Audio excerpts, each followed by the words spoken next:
کیا اسلام بھی اس کے اوپر بات کرتا ہے، بچے کی مینٹل ہیلتھ کو دیکھنا یا اس کو نرچر کرنا؟ یا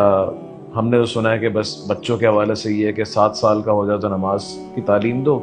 اور اگر 10 سال میں ہو کے نہ پڑھے تو اس میں سختی کرو؟ دیکھیں، ہیومن سائیکالوجی کے اوپر اور نفسیات کے اوپر حقوق اس کے کیا ہیں اور اس کے رائٹس کیا ہیں، اس کی نرشمنٹ کیسے کرنی ہے، اس کی تو ہم اتنی بنیادی سطح سے اس کو کیٹر کر رہا ہے اسلام کہ ماں کے پیٹ میں جو فیٹس ہے،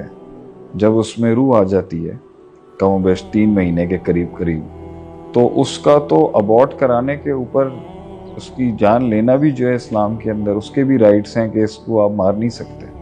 اب یہ ایک علیحدہ بحث ہو جائے گی کہ آج کل جینڈر اور اس کے ساتھ کوئی سنڈرومز ہیں یا کوئی کروموسومل ڈس آرڈر ہے وہ ڈیٹیکٹ ہو جاتا ہے، تو بھائی لوگوں کو جب پتہ چل جائے کہ ماں کے پیٹ میں ایک ایرر یہ آ رہا ہے بچے میں فیٹس کے ساتھ، تو ہم پہلے ہی اس کو ختم کرتے ہیں بنسبت کہ لائف لانگ ایک تکلیف پالیں۔ یہ ایک علیحدہ سبجیکٹیو بحث ہے، لیکن ویسٹ میں بھی آج کل اس پر بہت بات اٹھی ہوئی ہے کہ they should be no abortion of the child, اس کو پین ہوتی ہے اس کی زندگی اندر۔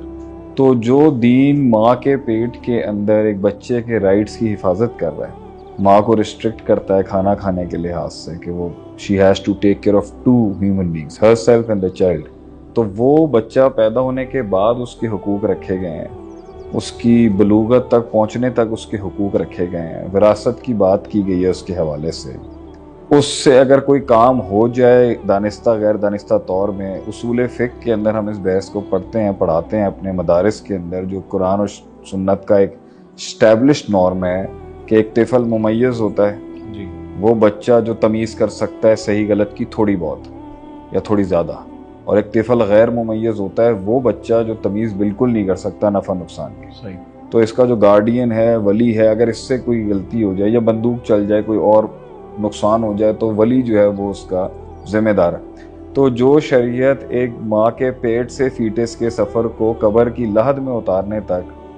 اس کو ہر لحاظ سے گارڈ کر رہی ہے، اس پر یہ سوال ہم کرتے ہی کیوں ہیں کہ کیا اسلام میں رائٹس ہوں گے یا نہیں ہوں گے، یا کیا اسلام نے اس ایشو کو ایڈریس کیا ہی نہیں کیا؟ اس سب کے اوپر صحیح مسلم کی ایک بڑی فنڈامنٹل روایت ہے کہ نبی اکرم صلی اللہ علیہ وسلم نے فرمایا ما من مولود الا یولد علی الفطرہ، every child is born natural, بچہ ہم نے صحیح بھیجا تھا ہر لحاظ سے۔ آگے کہا گیا فابواہ، پیرنٹس کے اوپر فرد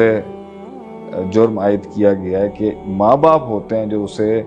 اللہ اور اس کی نیچرل جو اس کا واک آف لائف ہے، جو نیچرل مائنڈ سیٹ ہے اس سے ہٹانے والے پیراڈائم شفٹ جو کرتے ہیں وہ ماں باپ کرتے ہیں۔ فَأَبَوَاهُ يُحَوِّدَانِ أَوْ يُنَصِّرَانِ أَوْ يُمَجِّسَانِ أَوْ كَمَا قَالَ النبی صلی اللہ علیہ وسلم، کہ ماں باپ ہوتے ہیں وہ جو اسے یہودی، نصرانی، فائر ورشپر، میگنزم، زراشنزم پہ لے جاتے ہیں۔ تو غیر اللہ انسان میں آئے اور اس سے جو نفسیات کے اندر ڈیفیکٹ پیدا ہو، اس میں بھی ماں باپ فرسٹ انسٹیٹیوشن آف نالج کو ریفر کیا گیا ہے۔ اور اگر وہ بچہ جو ہے اخلاق سے دور ہو جائے یا وہ جرت اور طاقت اور شجاعت اور بہادری سے ہٹ جائے یا ڈپریشن میں جتنے بھی اس کی مینٹل ہیلتھ ایشوز آئیں گے، اس پہ تو صحیح مسلم میں نبی اکرم صلی اللہ علیہ وسلم نے اس کی بنیاد ایڈریس کی۔ تو ایک جگہ بات کا سوال کا خلاصہ کلام یہ ہے کہ حقوق اور رائٹس بھی ماں کے پیٹ سے معین ہیں، ٹھیک ہے، مرنے تک، اور جو اس کی نفسیاتی تربیت ہے اس کے اوپر بھی روایت کھڑی ہوئی ہے ما من مولود، پیدائش کے بعد سے اس کی تربیت کا سلسلہ لگا ہوا۔ تو اگر آج امریکن ریسرچ کہتی ہے کہ 4 سال کا بچہ جو ہوتا ہے اس کی پوری سائیکالوجی اسٹیبلشڈ ہو جاتی ہے، ساری زندگی وہ ان ابتدائی 4 سالوں کا فٹ پرنٹ ہے، تو ہم اس سے اس لیے اختلاف نہیں کرتے ہوں کہ ہمارے ہاں تو پہلے یہ بات ہو چکی ہوئی ہے۔ ہمارے ہاں تو پرورش اسی بنیاد پہ کی جاتی تھی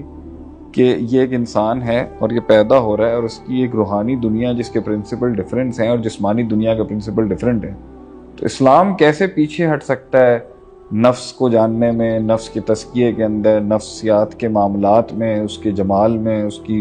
مسائل میں؟ I think Islam is the only one of the most powerful entity and element جو اس کو سب سے پراپرلی ایڈریس کرتا ہے میری نظر میں۔